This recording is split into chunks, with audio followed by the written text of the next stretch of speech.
Queridos amigos, buenos días. Iniciamos ya en Televicentro la emisión de este día viernes de El Comercio TV en sus pantallas. Muy buenos días con todos ustedes, amigos televidentes. Qué gusto estar aquí acompañándoles, llevándoles toda la información hasta sus hogares. Bueno, hoy hay mucho para hablar, ¿no? Hay mucha información el día de hoy. Sí. Bueno, vamos a empezar, ¿le parece? En esta hora política, vamos, por favor. Les contamos que se suspendió la audiencia preparatoria de juicio contra Daniel Salcedo y 8 procesados más por presunto peculado en la compra irregular de fundas para cadáveres, insumos médicos en el hospital de los Ceibos IES. La diligencia se reinstalará el próximo 8 de febrero. La mañana de este jueves se reinstaló la audiencia preparatoria de juicio en contra de Daniel Salcedo y 8 procesados más en la Corte Provincial del Guayas, donde los abogados presentaron sus alegatos. Si no lo sabían, entérense. La mercadería fue entregada. Si fue sobrepreciada, no interesa, fue entregada. El dinero nunca fue pagado. El dinero está en las arcas del Seguro Social. No hay daño patrimonial al seguro, señores.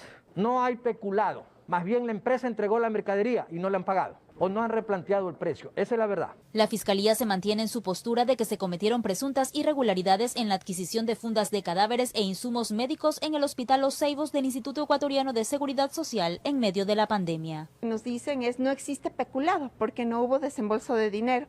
Mas sin embargo, los $870,000 están ahí. Nunca se suspendió la partida, está lista para el pago. ¿Y qué es lo que pasó desde el mes de mayo, desde abril que se da inicio a esta partida presupuestaria? El Hospital Los Ceibos ha requerido muchas necesidades para afrontar la pandemia. Medicinas, respiradores, camas, áreas para gente con COVID. Y no se ha podido atender satisfactoriamente por la falta de recursos. ¿Y dónde están los recursos? Están dentro de esta partida presupuestaria. Salcedo está detenido desde inicios de junio pasado luego de que se accidentara en una avioneta con destino a Perú y en la actualidad permanece en la cárcel 4 de Quito. En el contrato 003, por la compra de los insumos de fundas de cadáveres para fallecidos, no tiene nada que ver el señor Salcedo, el señor San Lucas y ninguna empresa relacionada a ellos. Todos los gastos que ha tenido que incurrir el hospital por la falta de disponibilidad de recursos tienen que ser considerados porque sí existe perjuicio para el Estado ecuatoriano. No es lo mismo contar con el dinero, $872,000 para ser utilizados en ese momento, que tenerlos guardados en una partida presupuestaria, porque la gente que vivió la pandemia y que sintió la necesidad de no poder ingresar a sus familiares por la carencia de instrumentos, de herramientas, de medicinas, fueron los perjudicados. A las 15 horas, el juez Reinaldo Ceballos suspendió la audiencia y dispuso que la diligencia se reinstale el 8 de febrero. Está desarrollando el procedimiento normal de contestar el dictamen acusatorio de la fiscal en cuanto a que pidió el llamamiento a juicio de todos los procesados. Informó Roselena Vasconés. Declaran inocentes 5 de 6 personas acusadas de ser parte de un atentado terrorista ocurrido en agosto del 2019 en la Universidad de Guayaquil. En respuesta, analizan la posibilidad de iniciar acciones legales en contra de autoridades de ese centro de estudios superiores. Le contamos. Las explosiones de bomba que se dieron en la Universidad de Guayaquil en agosto del 2019 llevaron a que las autoridades investiguen a profundidad este caso. Transcurrió más de año y medio para que se dictara sentencia en contra de varios procesados. Sin embargo, este jueves 28 de enero del 2020 se conoció lo dictaminado por las autoridades. Este caso es en el cual se había procesado a 6 personas por el delito de terrorismo. La defensa del señor Cristian Flores siempre mantuvo la tesis de que él era inocente y que estaba procesado injustamente. La Fiscalía en esta audiencia ha acogido esa tesis y ha desistido de su acusación. Pues el tribunal simplemente de los 6 procesados ha declarado la culpabilidad solamente de 1 y en tal razón pues se ha declarado inocente a 5 de los procesados. Tuvimos que esperar más de un año para que se ratifique el estado de inocencia de personas que hemos sido detenidos injustamente. Quien le habla estuvo más de un año detenido, alejado de mi familia. La educación superior ha sido el blanco de varios atentados. Los más sonados se dieron en el año 2019, los cuales se contabilizaron en total 6. Pero en el 2020 la situación cambió debido al tema pandemia. Aunque sí hubo más resguardo tanto de la policía como de la seguridad, los alumnos dejaron de asistir a las aulas, no registrándose este tipo de actos violentos en contra del alma mater porteña. Sin embargo, los que estuvieron vinculados al último atentado ahora analizan la posibilidad de de iniciar acciones legales en contra de las autoridades de la Universidad de Guayaquil. Estamos analizando iniciar acciones legales en contra del interventor Roberto Pazley. La Fiscalía, como no ha tenido pruebas para acusar, ha ratificado el estado de inocencia hoy del señor Cristian Flores y en tal razón pues nosotros vamos a ver las medidas. El tribunal, gracias a Dios, el día de hoy declaró el estado de inocencia a favor de mi representado, el señor Daniel Cedeño Escobar. Y que en los próximos días se pronunciarían respecto a las decisiones que van a tomar, informó Julio César Saona. Ecuador subió un punto en el índice de percepción de la corrupción en comparación con el año anterior. Sin embargo, sigue por debajo del promedio regional. En el 2020, Ecuador apenas subió un escalón en comparación con el 2019 en el índice de percepción de la corrupción.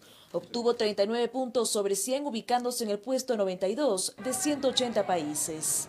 El hecho de que aumentemos un punto y escalemos una posición puede ser vista de primera mano como algo positivo. Indudablemente lo es, pero no constituye una mejora significativa respecto del año anterior. Las cifras fueron presentadas por la Fundación Ciudadanía y Desarrollo en coordinación con la Organización de Transparencia Internacional. Esta posición, según los voceros, es por la percepción de la población de procesos judiciales que han sido resueltos, como el caso Sobornos. De reducción de la impunidad, en el sentido que actores políticos considerados intocables terminan siendo procesados por la justicia. Según el informe, el país ha escalado 7 puntos desde el 2012, lo que ha ayudado a no estar en el grupo de los más corruptos de la región. Una de las recomendaciones es mejorar los procesos de contratación pública. Recordemos que los casos de corrupción se dieron en medio de la pandemia.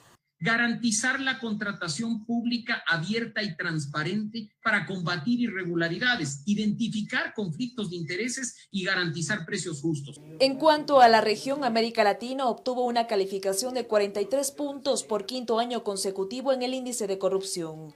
Esto es particularmente frustrante, es que la corrupción ha socavado los esfuerzos de los países en manejar eficiente y efectivamente la pandemia. El estudio se realizó a 180 países y se califica sobre 100 puntos. Mientras más baja es la puntuación, más alto es el nivel de corrupción.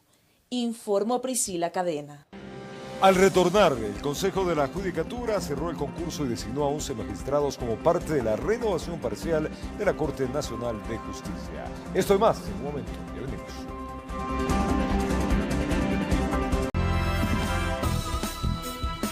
Gracias por acompañarnos. El Consejo de la Judicatura cerró el concurso y designó a 11 magistrados como parte de la renovación parcial de la Corte Nacional de Justicia. Sin embargo, pese a la selección, la Judicatura se verá obligada a efectuar un nuevo proceso, ya que no se completó el número de magistrados necesarios. Le contamos. Para aprobar el presente proyecto. El Consejo de la Judicatura designó a los nuevos jueces que integrarán las salas especializadas de la Corte Nacional de Justicia, proceso que inició en el 2020 con más de 100 postulantes y que tras distintas etapas de méritos, oposición e impugnación, solo se encontró 9 jueces y 2 conjueces para las 16 vacantes disponibles. Los magistrados son jueces: Milton Velázquez, Fabián Racines, Emma Tapia, Alejandro Arteaga, Felipe Córdoba, Byron Guillén, Gilda Morales, Luis Rivera y Walter Macías. Y como conjueces, Luis Rojas y Mercedes Caicedo. Se recomienda designar como juezas, jueces, conjueces y conjuezas de la Corte Nacional de Justicia a los 11 postulantes que integran el banco de elegibles. De esta manera quedan completas las salas penal y laboral, mientras que para las salas civil, tributario y administrativo quedan aún 5 vacantes disponibles. Precisamente se hace mención a un nuevo concurso para llenar las vacantes que no han sido llenadas. Concurso que se realizará de manera inmediata. Durante la sesión, desde la veeduría también se rechazó posibles intentos de desestabilizar el concurso. Esto con respecto al Consejo de Participación Ciudadana, quienes resolvieron en diciembre pasado instar al Consejo de la Judicatura a que considere declarar la nulidad parcial o total del proceso. Esto por presuntas irregularidades. Ha existido una actitud casi persecutoria en contra de esta veeduría. Pienso quizá que los señores vocales del Consejo de Participación Ciudadana y Control Social han sido ajenos a esta realidad que la hemos denunciado constantemente ante ese pleno. De su lado, la titular del organismo fue enfática en mencionar que este proceso fue de total transparencia. Que rechazamos con esta oportunidad toda acusación infundada respecto a posibles irregularidades que no se han dado en este proceso. La posición de los nuevos magistrados será el próximo 3 de febrero. Informó Marilyn Jaramillo. Y el Ministerio de Trabajo espera la recuperación en el empleo del país. Aseguran que las nuevas ayudas económicas que el Ejecutivo anunció para los ciudadanos que perdieron el empleo durante la pandemia dinamizará la economía e impulsará el empleo. Con el anuncio del gobierno ecuatoriano de entregar alrededor de $600 millones en ayudas económicas para los ciudadanos que han perdido el empleo durante la pandemia, se prevé dinamizar la curva de crecimiento de cifras de empleo en el país. Andrés Itz, ministro de Trabajo, explica que en el último semestre del 2020 se empezó a evidenciar una recuperación constante en el empleo formal gracias a la aplicación de varias políticas públicas. ¿Qué es lo que logró sostener la caída de empleo y recuperarlo? Nuevas modalidades contractuales, una apertura ordenada de la economía que nos permitió salir del confinamiento relativamente más rápido que otros países, y todo esto se sumó para que los indicadores laborales comiencen a mejorar. Asegura que si bien las cifras no son iguales o mejores que el panorama prepandemia, la trayectoria marca un camino a la recuperación. Estamos lejos aún de las cifras prepandemia. Solamente en empleo formal estamos aproximadamente entre 130,000 y 140,000 empleos formales menos de lo que teníamos en marzo del año pasado. La trayectoria es importante, no es suficiente, sin duda, hay que seguir haciendo esfuerzos, pero sí nos marca un camino de recuperación que es el que tenemos que seguir fortaleciendo. Itch manifiesta que desde su cartera se impulsan 2 reformas laborales que ayudarán al crecimiento del empleo formal en el país. Son 2 paquetes de reformas. El uno es el proyecto de ley de economía violeta. Esto lo que busca es poder corregir muchos de los problemas estructurales que han sufrido las mujeres con la dificultad para acceder al mercado formal de trabajo. Y un segundo paquete de reformas, que también es muy importante, está abordando otros temas estructurales que se han mantenido desde hace muchos años. A su vez anunció que el Instituto Nacional de Estadísticas y Censos, INEC, trabaja en una nueva metodología con la CEPAL para presentar las cifras de empleo y desempleo en el Ecuador de manera mensual y así tener un panorama más cercano a la realidad. Informó Mauricio Sánchez.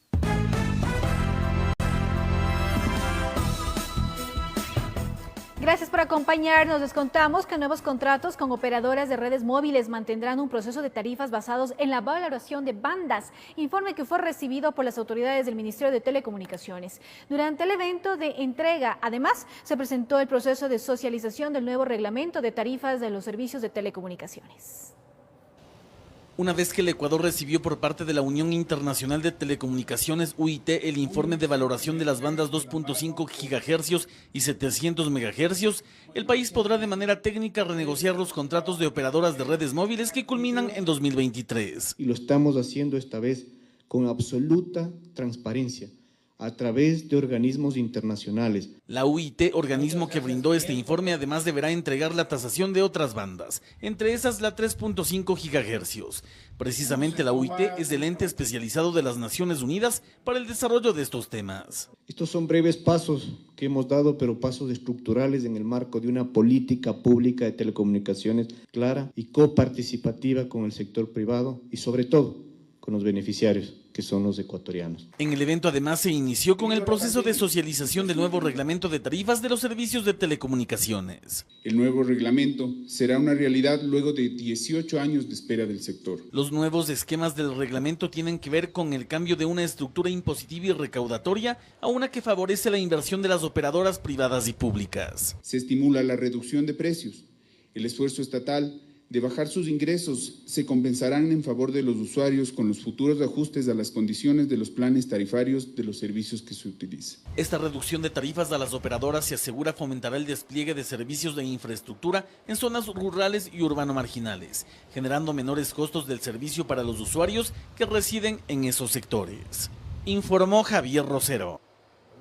Y el ministro de Defensa advirtió de un grave problema en el proceso electoral por el retraso en la entrega de presupuesto por más de $3 millones a las Fuerzas Armadas.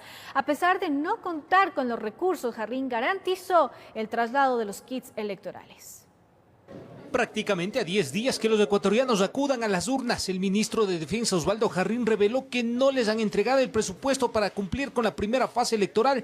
$3.565.486 tenían que ser desembolsados el pasado 7 de enero. Si no pudieron pagar el 7 de enero, pues le hagamos para el 26 de enero.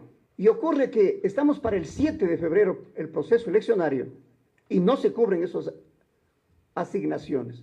A pesar de la deuda, expresó que Fuerzas Armadas garantizan la distribución y entrega de los kits electorales a las diferentes provincias. Absolutamente. Transporte, logística, seguridad y planes de contingencia que se presenten y sean necesarios. Al ministro Jarrín también le preocupa que a la vuelta de acudir a las urnas, las 6.416.000 papeletas de binomio presidencial que reportaron un error en la identificación del logotipo del movimiento amigo no han sido destruidas. Optar por los mecanismos legales para que el CNE, Fiscalía, representantes de los partidos políticos, faculten para que, con supervisión en el IGM, pase a la destrucción. ¿El cuándo? No sabemos. Sobre la posible presencia de grupos externos interesados en alterar los resultados de las elecciones, el ministro señaló: Inteligencia militar no entra en los aspectos de inteligencia política que tienen que realizarse, pero directamente la responsabilidad es del CIES. Inteligencia política, las Fuerzas Armadas no la hacen. El Instituto Geográfico Militar terminó con la impresión de las papeletas, con excepción de parlamentarios andinos. Las Fuerzas Armadas son las responsables de la distribución y custodia del material electoral y empezaron con la distribución a los distintos recintos. En Quito informó Iván Casamen. Y el consejero José Cabrera recuerda que el Consejo Nacional Electoral es quien toma la última decisión sobre si la elección de parlamentarios andinos se realizará en segunda vuelta. Esto en respuesta a declaraciones del ministro de Defensa, Osvaldo Jarrín. Hasta este viernes el Consejo Nacional Electoral tenía previsto decidir la suerte que correrá la elección de parlamentarios andinos. La impresión de las papeletas de parlamentarios andinos no se lo puede realizar todavía, pues tiene recursos pendientes y no se ha pronunciado todavía el Tribunal Contencioso Electoral con la certificación para nosotros poder mandar a imprimir esas papeletas. Más ya se ha iniciado con la distribución de los kits electorales tanto para el exterior como en las provincias de difícil acceso, tal cual estaba planificado. Sin embargo, aunque parezca paradójico, el ministro de Defensa Osvaldo Jarrín se adelantó e hizo este anuncio. La papeleta de parlamentarios andinos definitivamente irá en la segunda vuelta. De existir, pero está postergada, no se realizará en esta primera vuelta. La reacción no se hizo esperar del lado del consejero José Cabrera, quien efectuó un recordatorio. Quien realiza la parte administrativa del proceso electoral y toma las decisiones desde el Consejo Nacional Electoral. Cabrera prefiere entender que Jarrín se refirió a la posibilidad de que los parlamentarios andinos se elijan en la segunda vuelta electoral. Esto por temas logísticos. Porque también hay que analizar qué pasa si no hay segunda vuelta. Un nuevo dilema que el máximo organismo electoral deberá resolver en los próximos días, informó Héctor Romero.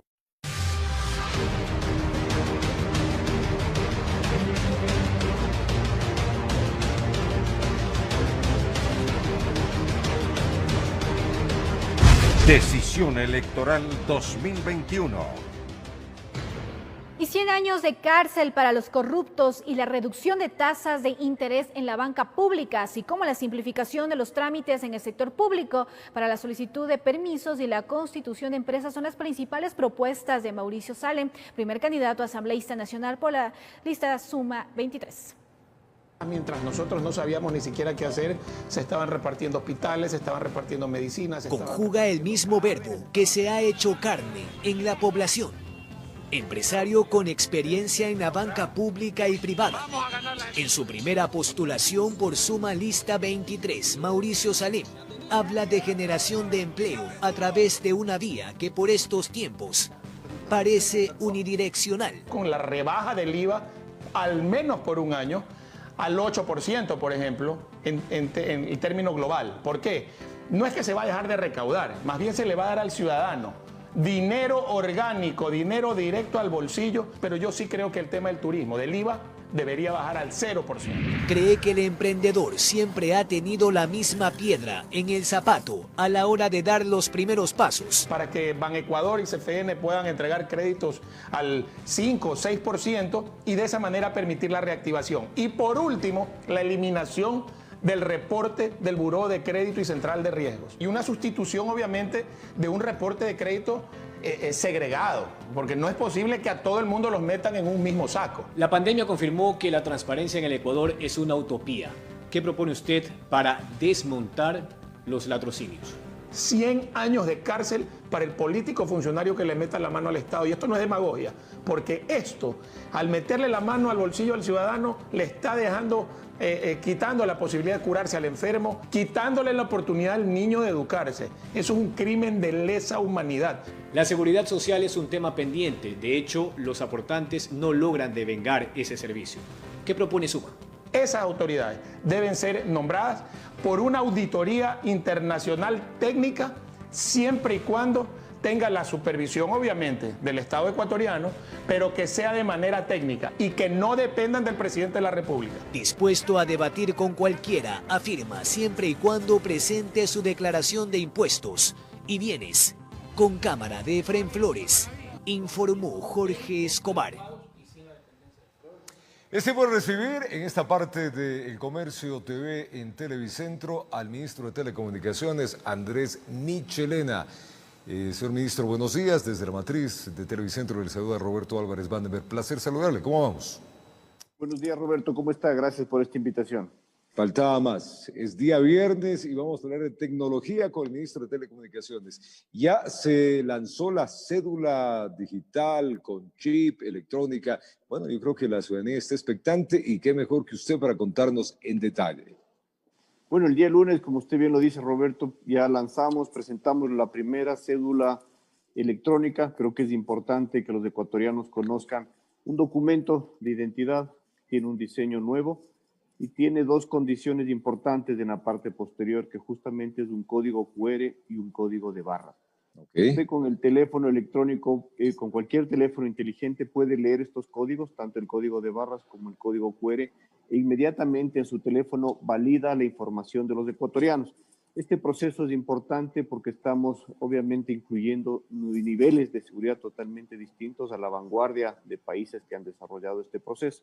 Esta es una primera instancia. Adicionalmente, esta cédula tiene en la parte posterior un chip, en la parte interior, perdón, un chip. En este chip viene cargado de forma gratuita por primera vez la firma electrónica para todos los ecuatorianos. Hay que entender que si usted hoy va a sacar la cédula electrónica, tiene un costo entre 25 a 35 dólares. Por esta ocasión vamos a entregar por un solo dólar. Es decir, la cédula anterior costaba 15 dólares, este nuevo formato con este chip tiene un costo de 16 dólares y va incluido para todos los ecuatorianos la firma electrónica. ¿Por qué hacemos esto, Roberto?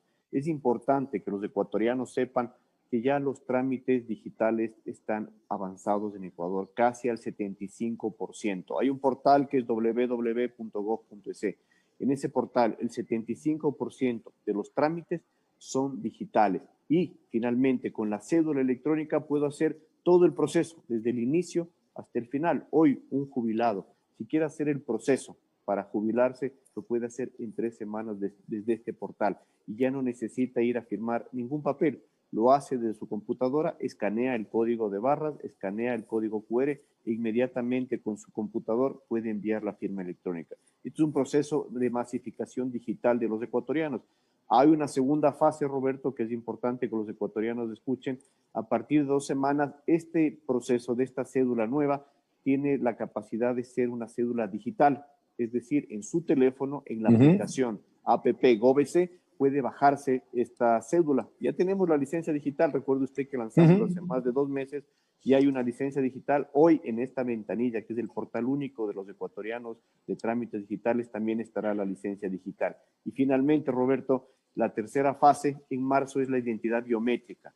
¿Qué significa? Cuando usted va a sacar esta nueva cédula, le toman una fotografía del rostro, ese rostro da un algoritmo y ese algoritmo valida su identidad. Es decir, si yo voy a hacer un proceso de aduanas, por ejemplo, de migración, donde ya están las cámaras conectadas a la red del registro civil, donde está validada la identidad biométrica de los ecuatorianos, únicamente con una fotografía de su rostro se puede identificar que esa persona está en la base de datos, que puede ingresar al país sin ningún problema y ya no tenemos que hacer migración. Es una llave, esta cédula es una llave a múltiples usos que se pueden utilizar en desarrollos tecnológicos, Roberto.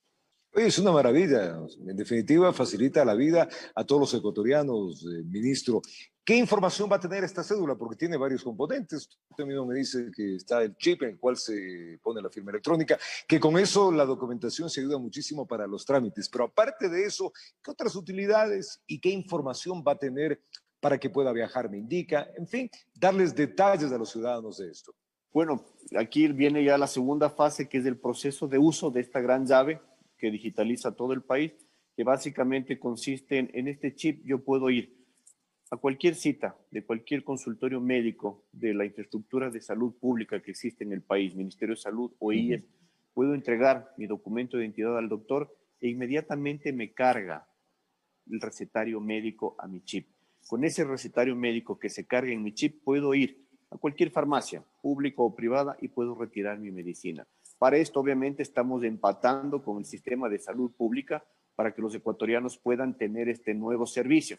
¿Qué logramos con esto, Roberto? A través de la tecnología, básicamente estamos permitiendo que los ecuatorianos puedan tener la medicina en su bolsillo y que no se quede la medicina en los subsuelos, en las bodegas, que se queden medicinas caducas, sino que toda esta red de distribución permita justamente a los ecuatorianos acceder con toda esta capacidad de desarrollos tecnológicos, pero acceder a servicios de calidad. Adicionalmente, se pueden cargar en este chip los bonos. Ecuatorianos que reciben bonos pueden cargar en este chip y pueden hacerlo efectivo porque tiene la validez de un monedero. Es decir, hay múltiples opciones que se pueden desarrollar, pero que es importante que con esto ya podemos tener la identidad de los ecuatorianos en un chip, podemos microsegmentar esa información y comenzar a validar. Hay que recalcar, y es importante, que justamente para todo este proceso que se ha desarrollado de transformación digital, Roberto, yo envié a la Asamblea en el 2019, en septiembre, una ley, que es la Ley de Protección de Datos de los Ecuatorianos. Con esa Ley de Protección de Datos estamos creando esta normativa que protege la identidad de cada uno de los ecuatorianos, la privacidad de cada uno de los ecuatorianos. Por eso espero y aspiro que la Asamblea lo pueda tratar de forma urgente, porque sí tenemos este gran todavía hueco, que es importante que la Asamblea tramite la ley y los ecuatorianos tengan la protección de sus datos, la privacidad, para evitar hoy tener estas llamadas inusuales de call center ofreciendo miles de servicios. Miles de cosas. Ilegal. Esto es ilegal, Correcto. Roberto. En el momento en que se apruebe la ley, si yo no he permitido que usen mi teléfono, mi correo, mi dirección, ese momento la empresa tiene una sanción, y una sanción de hasta el 10% de su facturación. Por eso es primordial que la Asamblea dé paso a este trámite de la Ley de Protección de Datos. ¿Y este paso de la Asamblea en qué estado está? Porque ya la Asamblea está de salida, ministro. Bueno, tengo entendido que en enero ha habido una primera discusión, pero casi luego de 2 años. Es importante que se acelere este proceso. Es vital que los ecuatorianos tengan la protección de su identidad. Ya con estas llaves tecnológicas, y vamos a iniciar un proceso, Roberto, que es importante, que es la vacunación de todos los ecuatorianos. En ese momento se van a manejar datos muy importantes, cédulas, documentos, direcciones, incluso pequeñas situaciones médicas o historiales médicos de los ecuatorianos que deben estar protegidos y validados. Ministro, con esta nueva cédula, también una geolocalización del ciudadano se puede aplicar de ese lado, y con la misma cédula se podrá viajar fuera de las fronteras. ¿Ya no necesita pasaporte? Bueno, el pasaporte lo hemos lanzado, como usted conoce, Roberto, hace 2 meses con el señor presidente de la República lanzamos el primer pasaporte biométrico que igualmente tiene un chip. ¿Cuál es la validez de este pasaporte? Que cuando yo entro a un país donde ya tiene el desarrollo tecnológico, electrónico del sistema aduanero, yo ya no hago cola, ni hago cola por migración, sino que paso a los kioscos. En estos kioscos pongo mi pasaporte, leen mi pasaporte, el chip, y puedo ingresar. Correcto. En el caso de la cédula, me sirve en este proceso, obviamente dentro de los viajes de la Comunidad Andina, donde no necesitamos tener pasaporte, Colombia. O sea, país donde usted puede entrar con cédula, entra tranquilamente, pero ahora los datos van a ser mucho más ágiles. Ya no se hace migración, sino directo al kiosco. Exacto, y pueden a través de la fotografía. Por eso es importante, Roberto, insisto en la Ley de Protección de Datos. Tenemos en el país miles de cámaras de seguridad. Estas miles de cámaras de seguridad no pueden hacer un match o no pueden empatar con la identidad de los ecuatorianos porque no está registrada. El momento en que tengamos el proceso biométrico de la validación del rostro de los ecuatorianos, podemos saber que esa persona que subió al bus, que robó, que tuvo un acto de delincuencia en el bus, ¿dónde sabemos está? quién es, dónde está, y podemos validar con su rostro la identidad. Por eso es importante estos procesos que tengan toda esta capacidad de desarrollo tecnológico, pero también una normativa y un cuerpo legal que acompañe la protección de la seguridad de los datos. Sea quien sea, hay que cuidar los datos de los ecuatorianos. Esto es un proceso que lo hemos desarrollado en marco de Ecuador Digital. Creo que es importante, hemos cumplido con las metas propuestas. Ayer me preguntaban, bueno, el gobierno en estos últimos días está como acelerando los procesos. Yo decía, no, esto es un proceso de ir cosechando lo que hemos sembrado. Ha sido un trabajo de más de 3 años donde los procesos estructurales van ya dando sus primeros resultados. Van terminando los procesos. Ahora, es interesante el tema, señor ministro, en el sentido de que con esta nueva cédula se podría hacer un match también con la transportación. Hablemos del caso del Metro de Quito, donde se podría utilizar la cédula como parte del monedero que usted habló. Por supuesto, le he ofrecido al alcalde ya que puede utilizar con esta nueva cédula, hacer como un servicio de pago, incluso en los buses también, Roberto, los servicios públicos, hay que entender que hay un subsidio. Este subsidio hoy se paga a los señores transportistas. El subsidio es directamente al pasajero. El momento en que ese pasajero está identificado en su chip, está segmentado, que es beneficiario de un subsidio para el transporte público, yo puedo acercarme con mi cédula, entregar al señor conductor con un teléfono muy sencillo, un teléfono inteligente, puedo leer el chip e inmediatamente puedo acceder al uso de este monedero. Esto es una llave para múltiples accesos de desarrollo y sobre todo de bienestar de los ecuatorianos. El tema salud también es importante y estaría cargado los problemas de salud que puede tener, en este caso, el ciudadano en caso de sufrir un accidente. Solamente lo leen. Por supuesto, están varios datos de información. El objetivo de lo que hemos trabajado ya con algunas instituciones públicas es justamente también crear el único sistema del historial médico de los ecuatorianos. Es decir, empatar todo lo que tiene el Ministerio de Salud Pública con el IES, poder hacer un único sistema de agendamiento médico a través de un solo número y desarrollar, es decir, utilizar, más bien dicho, toda la estructura, la infraestructura física que tiene el Estado, tanto en el Ministerio de Salud como en el IES, para hacer un solo sistema. Y todo esto, obviamente, a través de un documento, de este documento que me permite saber quién es quién, tener información en el chip y poder microsegmentar todo lo que el Estado puede otorgar en beneficios al ciudadano. Ahora, este documento que estamos hablando, que es la nueva cédula digital, también usted puede descargarlo a través de sus aparatos tecnológicos como un smartphone. ¿Cuántos millones de estos aparatos hay en el Ecuador? ¿Y qué es lo que tendría que hacer un ciudadano para cargarlo acá y no andarlo llevando en caso que se lo extravíe? Bueno, tenemos casi 10 millones de teléfonos inteligentes circulando por el país. Usted va a la tienda virtual de todos los teléfonos inteligentes, en este caso la tienda virtual de Apple Store, por ejemplo. Busco la aplicación, la app gov.es, me bajo la aplicación GovES. Ahí tengo todos los trámites digitales. Es la ventanilla única de trámites del gobierno, donde están 3.700 trámites. Todos los trámites, 75% ya son digitalizados. Ahora puedo bajarme. Y ya está adaptado hace un mes la licencia digital, es decir, yo en mi teléfono tengo ya la licencia digital. Si un señor policía me detiene, enseño mi teléfono, el señor con el código QR lee que esa es mi licencia y eso ya está incluso legalizado. Eso funciona y es como si fuera la licencia física. En este caso, en 2 semanas va a suceder lo mismo con la cédula. Pero sí es importante que los ciudadanos saquen el nuevo documento, hagan el proceso de recedulación y luego pueda sacar mi cédula, mi licencia digital.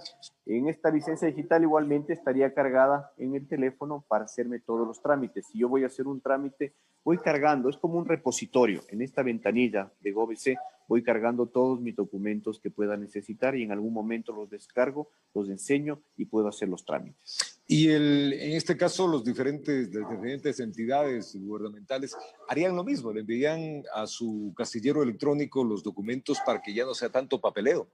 Exacto, que justamente es la interoperabilidad de todo el sistema público. Por eso hemos logrado ya tener el 75% de trámites digitalizados. Ahora viene un proceso que es también agresivo, que es eliminar trámites. El mejor trámite, Roberto, es el que no se hace. Y esa ha sido la disposición del presidente de la República. Los ecuatorianos invertimos muchísimo tiempo en trámites lentos, en trámites físicos. Hoy son digitales.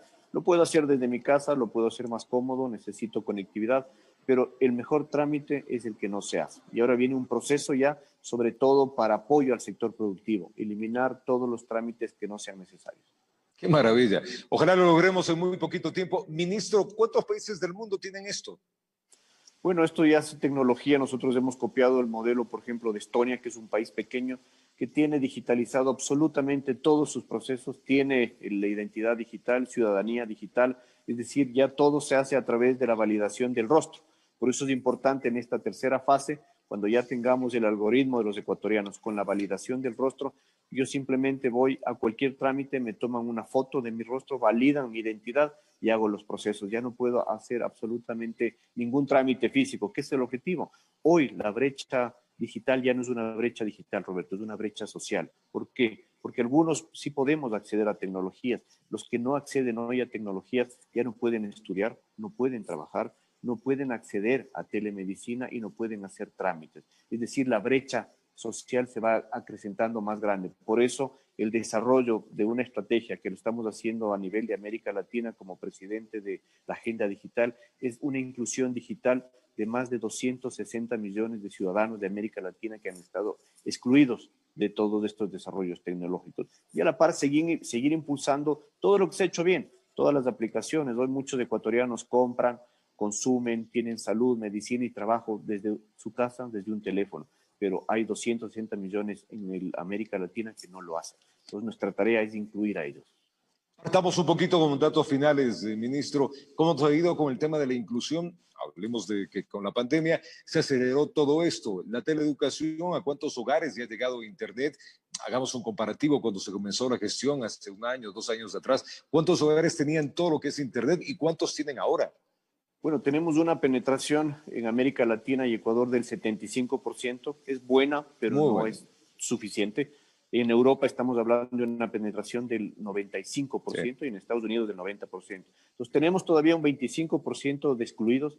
Por eso es importante, y ayer celebramos un hito también donde yo presenté formalmente ya la valoración del espectro. Es decir, y se hizo una reforma en la Asamblea donde se obliga a que el espectro, es decir, este espacio soberano donde transitan todas las conexiones de telecomunicaciones, está ya valorado a nivel internacional.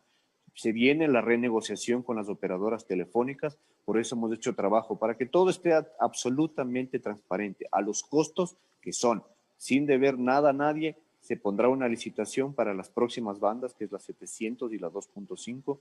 Inicia la valoración de la 3.5 y todas las bandas que se han entregado a las operadoras y se va a hacer una renegociación.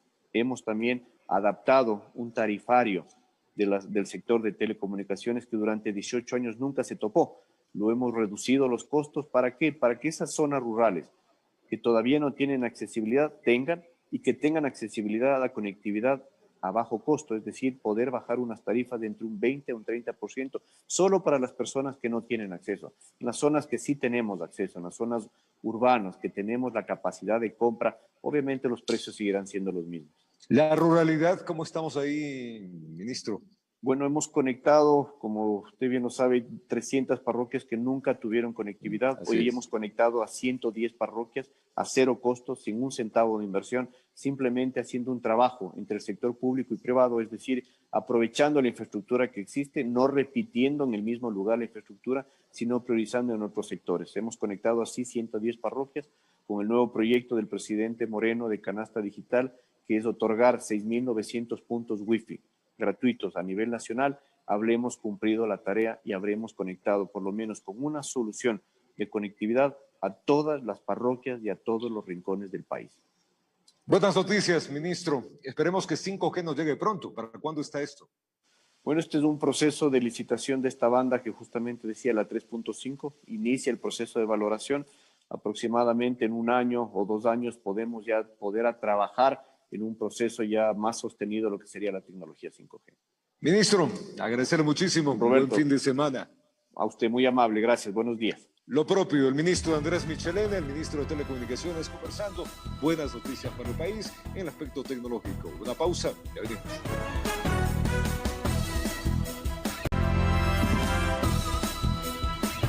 Gracias por acompañarnos aquí en El Comercio TV. Les contamos que la Federación Médica del país rechaza las declaraciones del ministro de Salud, Juan Carlos Ceballos, de incluir a sus familiares en la primera fase de inmunización. En ese sentido, piden transparencia del proceso y respaldan los pedidos de destitución. Tras los cuestionamientos de cómo se está ejecutando el proceso de vacunación, en un video de no más de 6 minutos, el ministro de Salud Juan Carlos Ceballos dio detalles. Además confirmó que su madre fue vacunada el pasado sábado y justificó su decisión. Lo hice en mi calidad de ministro de Salud, en mi calidad de doctor y en mi calidad de hijo. Lo que generó críticas de la Federación Médica del país. Rechazamos todo este tipo de declaraciones y le pedimos seriedad al señor ministro. Santiago Carrasco, representante del gremio, expresó que el ministro no está manejando de manera adecuada el plan piloto de inmunización, por lo tanto se estaría saltando los protocolos establecidos. Un tema de abuso de autoridad, de que si es mi amigo, mi familiar, etcétera, voy a vacunarle, no está dentro de los protocolos. En esta misma línea aseguró Ceballos que no fue un error incluir a su madre en esta primera fase. Sin embargo, los galenos solicitan transparencia de cómo se está distribuyendo las dosis de las vacunas contra el COVID-19. Me alegra cada persona que recibe la vacuna, porque representa un paso más hacia el final de la pandemia. Damos la atención total, el que no se transparente toda la información. A esto se suma que el Legislativo, la Defensoría del Pueblo y el Consejo de Participación Ciudadana y Control Social piden la destitución del ministro de Salud. Cuenten con este ministro para dejar todo el esfuerzo por seguir salvando vidas en cada paso que dé.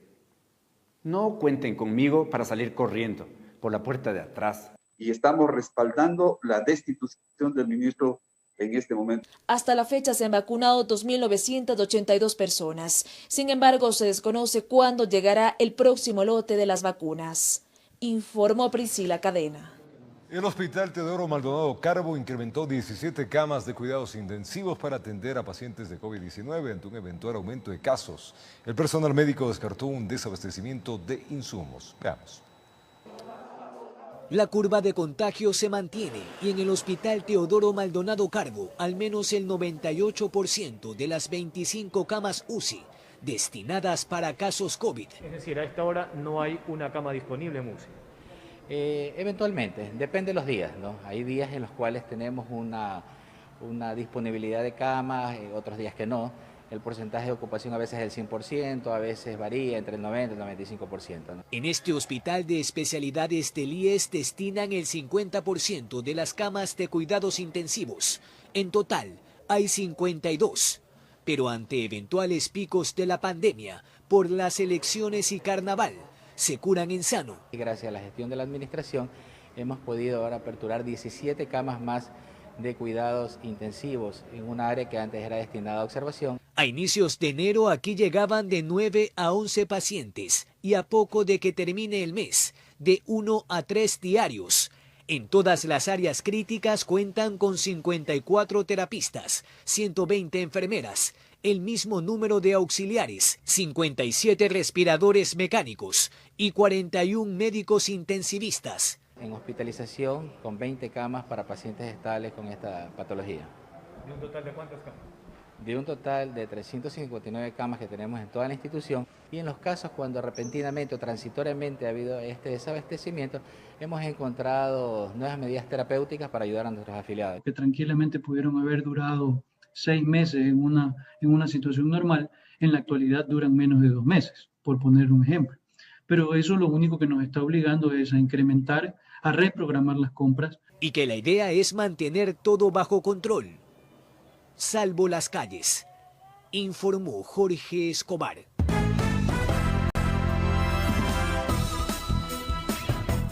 Continuamos con más. Miles de familias del cantón Santa Elena se ven beneficiadas tras la repotenciación de una planta de agua potable. El alcalde de la localidad, Otto Vera, junto a los representantes de las comunas, inauguraron el sistema. Gracias a la repotenciación de la planta de agua potable de Colonche en la provincia de Santa Elena, más de 15.000 habitantes de las comunas San Pedro y Valdivia están recibiendo por primera vez el suministro de líquido vital las 24 horas del día.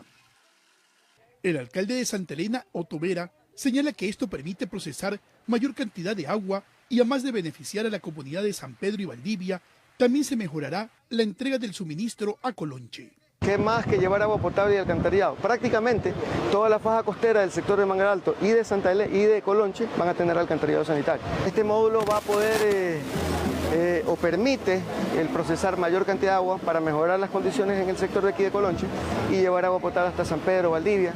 Y en los próximos meses vamos a poder incluso llevar agua potable hasta Mangaro Alto y Montañita. Por muchos años atrás, estas familias se abastecían de agua de pozo. Hoy su sueño es una realidad. Que siempre ha sido un problema del déficit hídrico y que hemos sufrido en carne propia ese problema. Y ahora sabemos lo que es tener por lo menos una gota de agua. Hemos logrado que este objetivo sea ya un hecho. Habitantes de estas comunas de Santa Elena ven como positiva dicha obra, ya que mejorará la calidad de vida, representando así un incentivo para el sector turístico. Hoy en día, de veramente, nosotros los valdivianos, más de 40 años recibiendo agua de pozo, merecemos como todo ser humano una agua de calidad. Y es algo fundamental que necesitamos dentro de nuestro hogar, ya sea para uso doméstico o uso de nuestro diario vivir. Informó Carlos Julio Gurumendi. La presidenta del Consejo Nacional Electoral, Diana Tamaín, asistió a un saludo protocolario con el expresidente de Paraguay, Fernando Lugo, y el jefe de la Conferencia Permanente de Partidos Políticos de América Latina y el Caribe. Esto previo a las elecciones presidenciales. Aquí la misión internacional, que está coordinada por Dolores Gandolfo, presentó a su equipo de observadores, entre ellos Alberto Grillón y demás expertos de países como Paraguay, Argentina, México, Uruguay, Venezuela, Panamá, Nicaragua, Perú y Bolivia, que serán parte de los comicios de este 7 de febrero.